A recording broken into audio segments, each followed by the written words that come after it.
Times latinos estão mandando super bem na Copa do Mundo de Clubes da FIFA, e isso tem tudo a ver com o fato dos ETs não terem construído as pirâmides. Vem que eu te explico.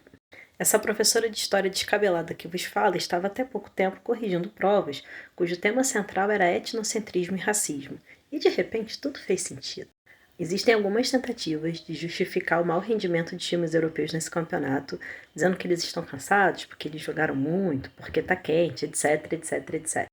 Mas por trás disso, o que a gente vê na verdade são resquícios do pensamento imperialista, que conversa muito com o movimento neocolonialista lá do século XIX.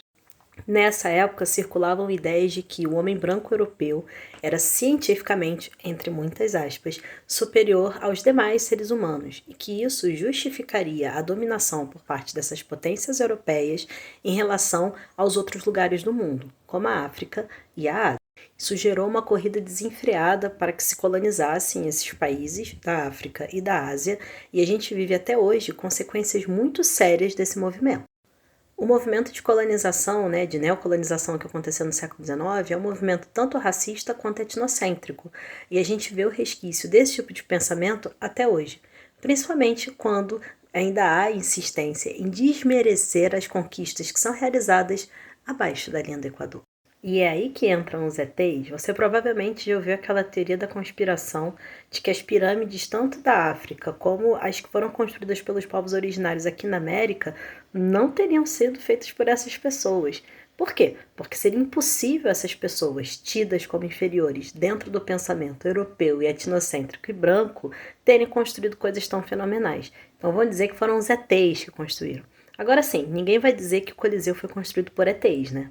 Da mesma maneira, quando times latino-americanos se saem de uma forma tão incrível e tão maneira num campeonato como o que está rolando agora, não é possível, não há justificativa. É claro, os europeus estão cansados, os europeus estão com calor e só por isso que eles estão sendo derrotados pelos latinos. Logo, a chave de compreensão desses dois fenômenos é o conceito de etnocentrismo, a ideia de que existe uma etnia superior do que a outra e que as outras etnias inferiores devem se render aos domínios dessa etnia superior. Grandes atrocidades no mundo aconteceram por causa do pensamento etnocêntrico. E, em termos culturais, a gente ainda vive uma rebarba muito grande desse movimento. Agora, gente, que está sendo ótimo ver esses times brasileiros ganhando tudo. Tá sim. Agora me conta para quem que você tá torcendo. Me conta se a final desse campeonato vai ser um grande cariocão e compartilhe esse vídeo para quem está estudando o imperialismo no século XIX.